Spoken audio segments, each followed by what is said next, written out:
সমিতি থেকে সদস্যপদ বাতিল ও শাকিব খানকে নিষিদ্ধ ঘোষণার প্রতিক্রিয়ায় রংবাজ সিনেমার নির্মাতা শামীম আহমেদ রনি তীব্র প্রতিক্রিয়া জানিয়েছেন।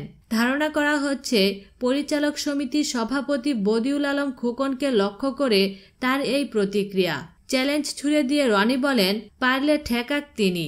আজ শনিবার সন্ধ্যায় তার ফেসবুক পোস্টে লেখেন, সুপারস্টার শাকিব খান এবং আমি নিষিদ্ধ। ব্যক্তিগত আক্রোশ থেকে আর কত কি করবেন তিনি? নাকি নতুনদের তিনি আসতেই দিবেন না? উনি পরপর 2 দিন আমার চিঠি অ্যাকসেপ্ট করেননি, ক্ষমতার অপব্যবহার করে। সেই পোস্টে রনি তিনিকে চ্যালেঞ্জ ছুড়ে দিয়ে বলেন, আমি ছবি বানাবো, শাকিব খান ছবিতে অভিনয় করবে, রংবাজ ঈদে আসবেই ইনশাল্লাহ, পারলে ঠেকাক তিনি। এর আগে আজ শনিবার সন্ধ্যায় পরিচালক সমিতির সভায় শামীম আহমেদ রনির সদস্যপদ বাতিলের সিদ্ধান্ত হয়। সমিতির নিয়ম অমান্য করায় তার বিরুদ্ধে এ সিদ্ধান্ত নেওয়া হয়েছে বলে জানিয়েছেন পরিচালক সমিতির প্রধান বদিউল আলম খোকন।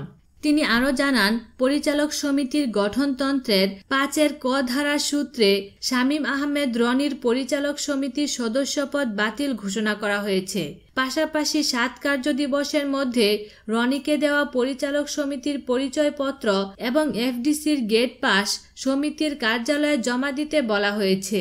এক নোটিশে বলা হয়, বাংলাদেশ চলচ্চিত্র পরিচালক সমিতির কার্যনির্বাহী পরিষদের সিদ্ধান্ত অনুযায়ী শাকিব খান সম্পৃক্ত কোনো কাজ না করার জন্য পত্রের মাধ্যমে রনিকে বিশেষভাবে অনুরোধ করা হয়। কিন্তু রনি সিদ্ধান্তকে ন্যূনতম সম্মান না দেখিয়ে চলচ্চিত্র নির্মাণ কাজ চালিয়ে যাচ্ছেন, যা নিয়ম নীতির সুস্পষ্ট লঙ্ঘন।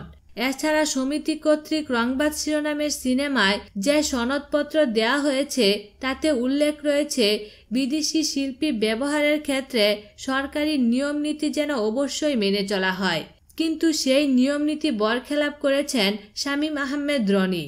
উল্লেখিত 2টি নিয়ম ভঙ্গের কারণে রনি বাংলাদেশ পরিচালক সমিতির গঠনতন্ত্রের বিরুদ্ধে অবস্থান নিয়েছেন এবং সেই কারণে তার সদস্যপদ বাতিল করা হয়েছে। বিনোদন জগতের নিত্য নতুন খবরাখবর জানতে আমাদের চ্যানেলটিতে সাবস্ক্রাইব করার জন্য আপনাকে আন্তরিক ধন্যবাদ।